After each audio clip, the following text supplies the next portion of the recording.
Thank चलिए you. बढ़ेंगे आगे और एक और कंपनी के मैनेजमेंट से जुड़ेंगे। हमारे साथ महिंद्रा हॉलिडेज के MD and CEO mister Kavinder Singh हैं, उनसे भी बात करते हैं। नंबर्स आए, हालांकि यहाँ पर लॉस भी देखने को मिला।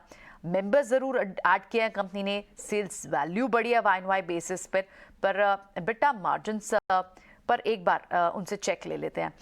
पहले तो बहुत बहुत स्वागत है आपका मिस्टर सिंह ईटी नाउ स्वदेश पे हमें समय देने के लिए, बात करने के लिए। कंसोलिडेट बेसिस पे जो लॉस दिख रहा है, इसका बड़ा रीजन क्या है? हालांकि हमने देखा है कि ट्रैवल मोमेंटम तो अच्छे से पूरी तरह से पिकअप हुआ है। आप अगर हमें थोड़ा सा इस पर और डिटेल दे पाएं, क्या ये एक वन ऑफ है इस क्वार्टर में, या फिर मार्जिन्स थोड़ी, या what are the big reasons? जहां तक हमारे इस क्वार्टर की बात है, ये क्वार्टर एक बहुत ही बेहतरीन क्वार्टर रहा हमारे लिए।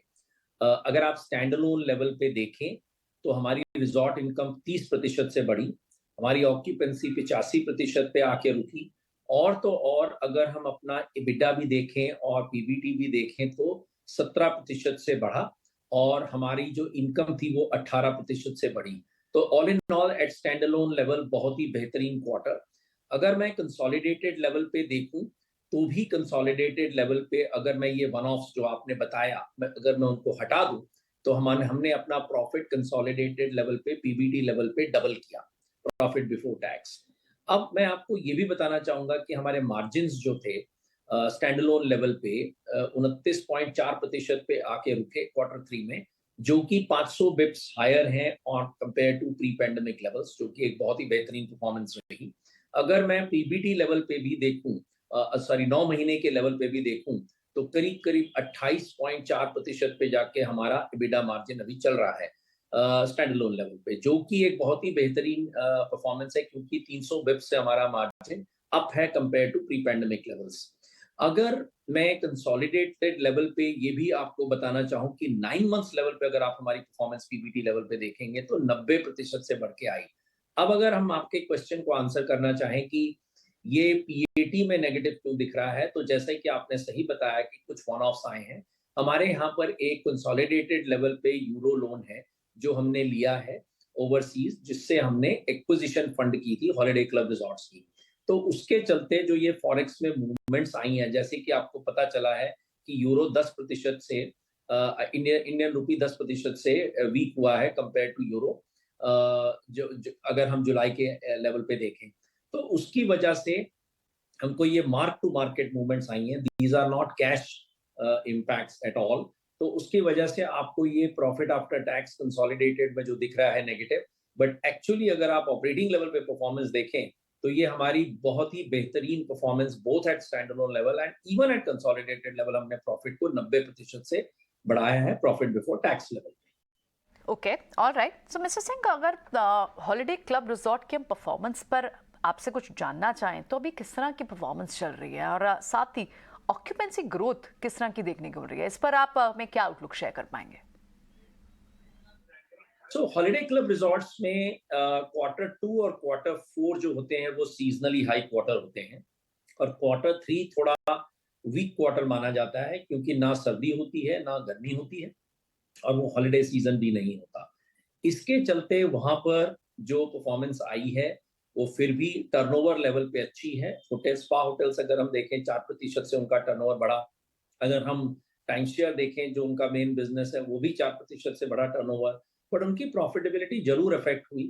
उसका रीजन ये है कि इन्फ्लेशन जो है जियोपॉलिटिकल सिचुएशन की वजह से बढ़ा है। बट अगर हम ऑक्यूपेंसी देखें, इस सिचुएशन के बावजूद उनकी ऑक्यूपेंसी 56% पे रही। और जनवरी फरवरी मार्च जो है उनका बेहतरीन क्वार्टर होता है, क्वार्टर 4, क्योंकि वहां पर विंटर सीजन होता है, रिजॉर्ट्स फुल होते हैं और लोग बहुत विंटर एक्टिविटीज करते हैं, स्कीइंग वगैरह, और इंटरनेशनल विजिटर्स भी आते हैं। तो क्वार्टर 4 एक बहुत बेहतरीन क्वार्टर होता है, उसकी हमको उम्मीद है। और हमारी टीम पूरी लगी हुई है, और कॉस्ट कंटेनमेंट एक्शंस भी लिए उन्होंने, क्योंकि एनर्जी कॉस्ट बढ़ी है। तो वो सब देखते हुए मुझे क्वार्टर 4 में बहुत उम्मीदें हैं। क्वार्टर 3 जैसा हमने एक्सपेक्ट किया था वैसा ही निकला, सरप्राइज नहीं है, क्योंकि ये सीजनली लो क्वार्टर है। ध्यान नहीं क्या? ओके मिस्टर सिंह, हमने देखा कि आपने अपनी एग्जिस्टिंग इन्वेंट्री में एडिशंस तो किए हैं, लगभग की 5 आपकी जो एक सेगमेंट थी उसमें लगभग 80 नंबर्स आपने एडिशन किए इन्वेंट्री में। आपके लॉन्ग टर्म कैपेक्स प्लान्स क्या होंगे, क्या साथ ही आप एडिक्वेटली फंडेड भी हैं? तो जहां तक मैं अपने कैपेक्स के बारे में बोलना चाहूंगा, कैपेक्स जो हमने सैंक्शन हमारी है बोर्ड से करीब करीब 1500 करोड़ की हमको कैपेक्स है, जिसमें हम 1500 से 1800 कमरे ऐड करेंगे over the next 3 to 4 years. और हमने अपनी कंस्ट्रक्शंस हमारी 3 जगह पे चल रही हैं और 2 से 3 जगह और पे चालू करेंगे। तो हमारा एम है कि कम से कम 700-750 कमरे हर समय हमारे कंस्ट्रक्शन में रहने चाहिए। और एक्विजिशंस पे भी हमारा काम चल रहा है कि कोई अच्छे रिजॉर्ट्स हम एक्वायर कर सकें, उस पे भी बात चल रही है, समय पे पता चलेगा क्या होगा उस पे।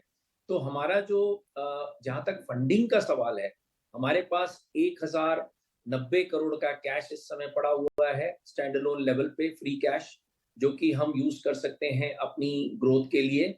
और तो और हमने जो ऑपरेटिंग कैश फ्लो जनरेट किया इस क्वार्टर में 377 करोड़ के करीब, जबकि पिछले क्वार्टर में सेम टाइम पे 250 करोड़ ही जनरेट हुआ था। तो हम लोग कैश जनरेट करते हैं अपने बिजनेस में, फ्री कैश। हमारे पास इन्वेस्टमेंट करने की ताकत है अपने नए रिजॉर्ट्स में, एक्विजिशन करने की भी, और हमारे ग्रोथ प्लान्स भी आगे चल के आपको दिखेंगे जैसे हम अपने नए नए रिजॉर्ट आपके सामने पेश करेंगे। राइट मिस्टर सिंह, बहुत बहुत शुक्रिया आज समय देने के लिए और ये सारे सवालों के जवाब देने के लिए। Wish you luck for your quarters. जल्दी आपसे अगले क्वार्टर के नंबर्स के बाद फिर बात होगी। बढ़ेंगे